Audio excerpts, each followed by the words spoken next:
Good day, everybody. This is episode number 32. So today we will be discussing yung definition ng punishment. No? Yung punishment, yung kabayaran ng kasalanan niya. No? I-define natin dito no? According to Maastricht.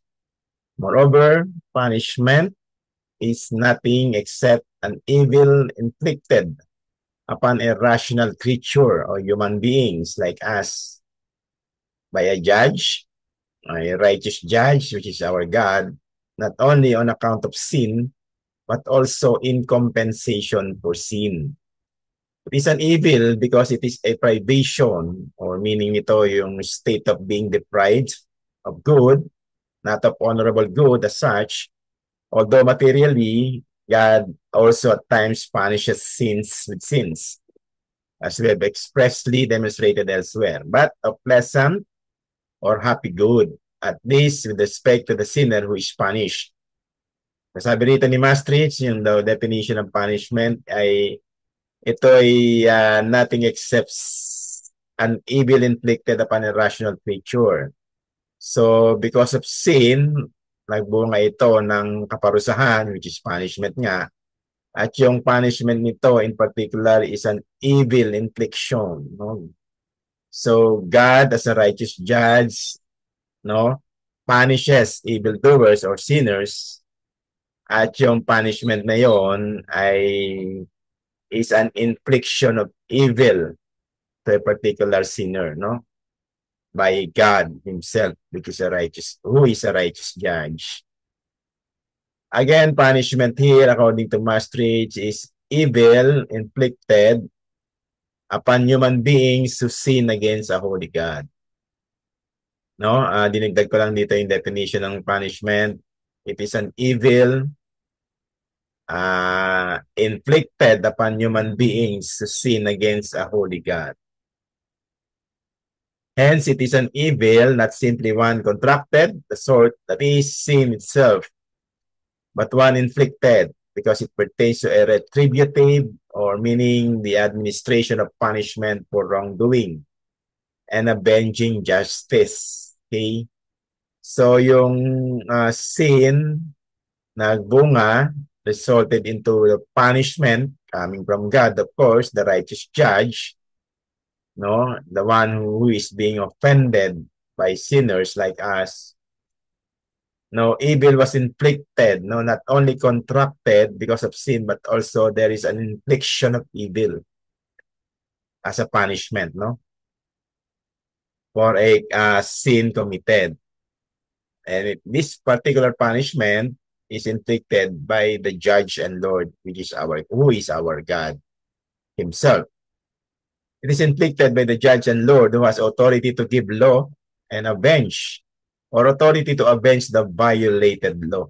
Kaya nga when we speak about transgression, we transgress, we violated, we disobey the law or the commandment of God. When we violated and disobeyed the commandment of God or the law of God, we are actually committing sin, of course, transgression, and resulting into punishment with its evil infliction, no, inflicted by evil, no, because of the sin, resulted in deaths of every sort, leading to miserable life, which is the state of sin. Number 3, it is inflicted on account of sin because it always regards and is ordered to the merit of sin, after which punishment follows from offense in regard to the one prohibiting, God natin, the righteous judge God, and from guilt in regard to the threat. So again, sin brought about punishment. This is a diagram natin from our last lesson. Then that punishment resulted into death of all sort, and that particular death will lead to the state and misery, the state of sin, which is misery and guilt, no? Hindi na talaga, no? Dugtong-dugtong na yan, no? Parang chain, no? Before.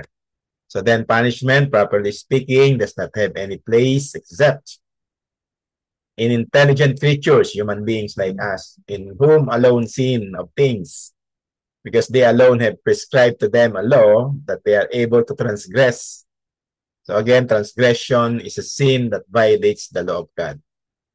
Remember from our previous lessons, during the time na na-violate ni Adam and Eve in the Garden of Eden, way back in the book of Genesis, when this particular covenant of nature or covenant of works, no, according to the theologians, when they violated this particular covenant of works, na-violate ni Adam and Eve, eventually, nag-suffer sila ng death penalty, no? Because of sin, no?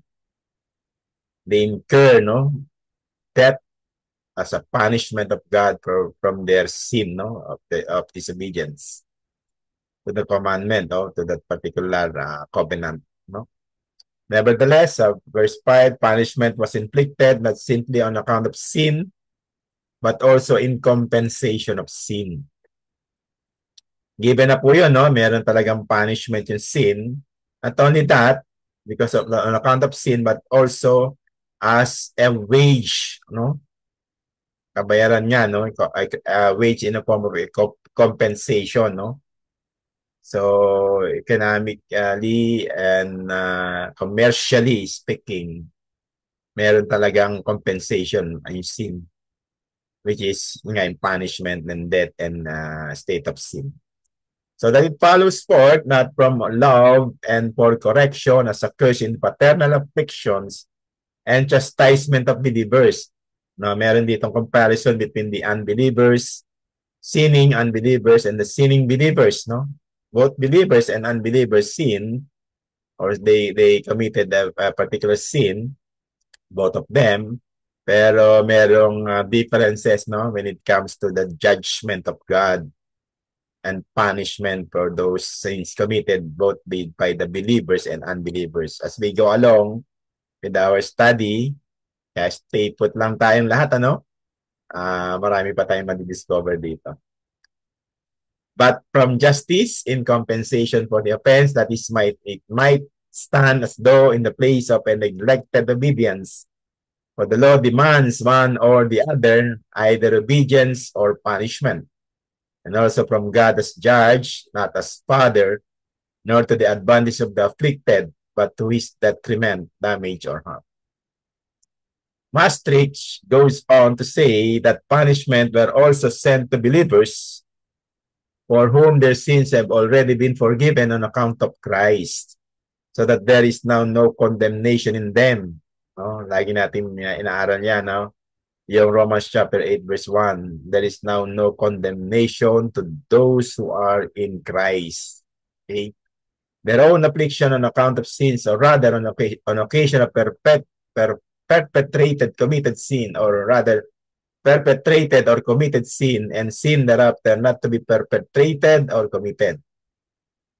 Sa susunod na episode natin, yung episode number 33, i-discuss natin further kung ano ba yung punishment, no, na ibibigay, no, doon sa mga believers, no? Kasi ngayon i-discuss natin yung punishment belonging to the unbelievers, sinners. Meron ding mga punishment ng God or afflictions to those who are already believers. Okay? Makikita natin yung kanilang differences, no, as we go along, as we continue with our study. Cut muna tayo ulit. And next episode is episode number 33, no, regarding afflictions of believers which are not punishment per se. Okay. Once again, to God alone be all the glory, and thank you so much, no, to each of you. Patuloy, no, masigasig na nag-aaral, no, salita ng Diyos, particularly pertaining to this doctrine of sin. Once again, God bless, and see you very, very soon on our next episode.